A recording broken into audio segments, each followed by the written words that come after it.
Fearlessness at 20 springs from not knowing. Challenges lie ahead.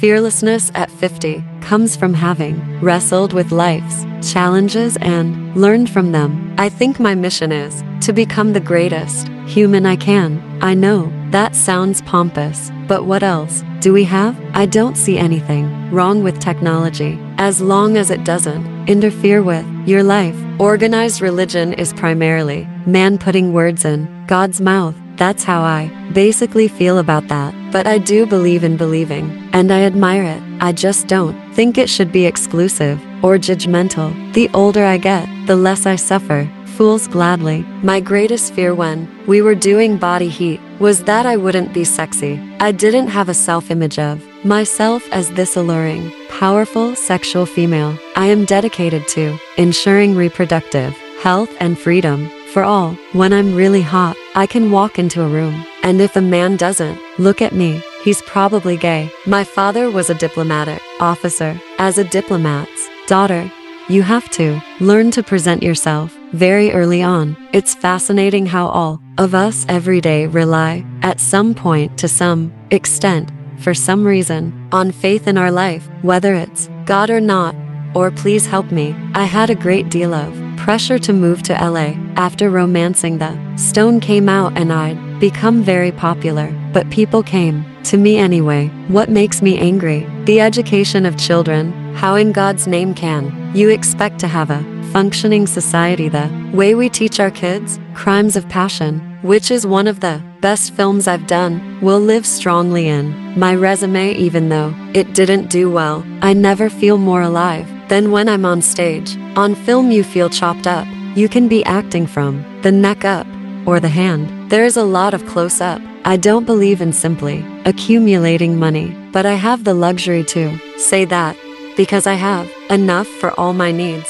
It never occurred to me that I couldn't change things that needed changing, or couldn't have what I wanted if I worked hard enough and was good enough. I have help. I have a wonderful support system. I have the admiration of millions of strangers, which I do not underestimate. You shouldn't get to live in society and give nothing back. People complain about their taxes, yet they do nothing for the community. That makes me furious. I find the idea of today's icons being teenagers incredibly uninspiring. I have a brother who's a psychologist. He says 3/4 of the world are born feeling that they will be affected by the world. 1/4 are born knowing that they will affect the world. There's something so muffled about the way you experience things. It's as if you were trying to slip through life unchanged. There are always people doing things wrong who need to be taught for their own good. That's doable. It begins and ends with money.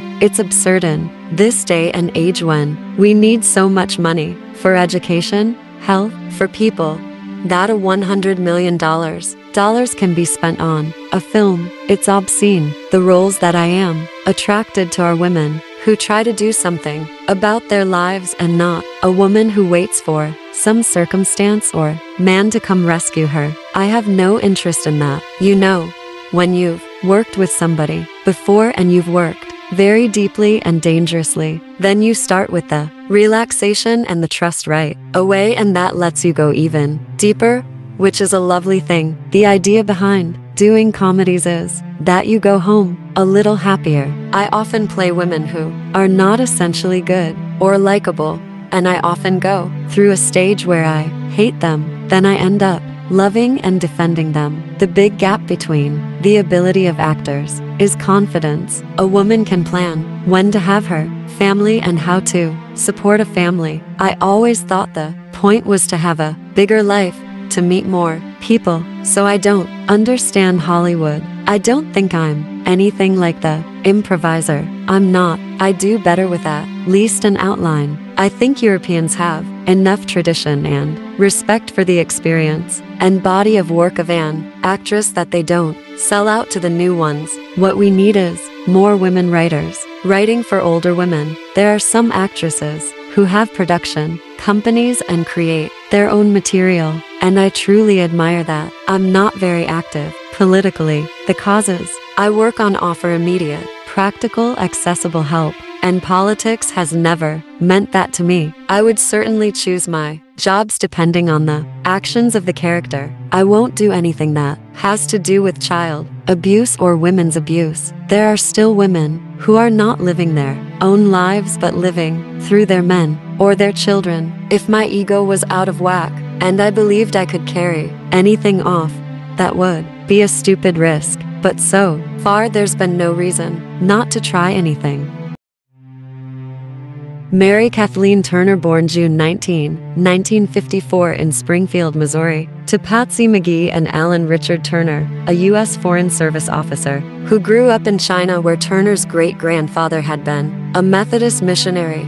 Turner is the third of 4 children and the only one to be born in the United States. She has a sister, Susan, and 2 brothers. At the age of 19, Turner began volunteering at a local Planned Parenthood office. She attended Southwest Missouri State University for 2 years, studying theater. During this period, director Herbert Blau saw her performance in The House of Blue Leaves and invited her to spend her senior year at the University of Maryland, Baltimore County, where she received a Bachelor of Fine Arts degree in 1977. During that period, Turner acted in several productions directed by film and stage director Steve Yeager. Turner is an American actress. She has received various accolades, including 2 Golden Globe Awards, in addition to nominations for an Academy Award, a Grammy Award, and 2 Tony Awards. After debuting both often on Broadway in 1977, followed by her television debut in 1978, Turner became widely known during the 1980s, with roles in Body Heat 1981, her first film, The Man with 2 Brains 1983, Crimes of Passion 1984, Romancing the Stone 1984,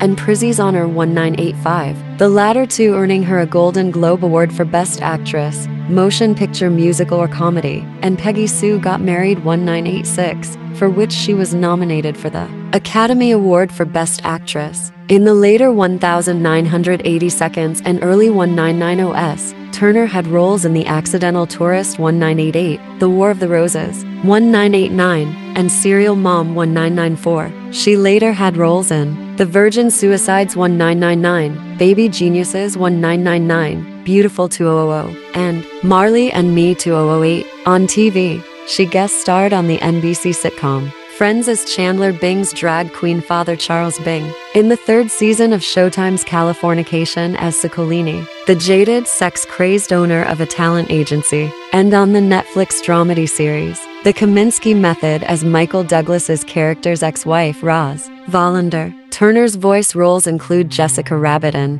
Who Framed Roger Rabbit 1988, Monster House 2006, and voicing characters on the television series The Simpsons, Family Guy, King of the Hill, and Rick and Morty. In addition to stage and screen acting, Turner has also taught acting classes at New York University.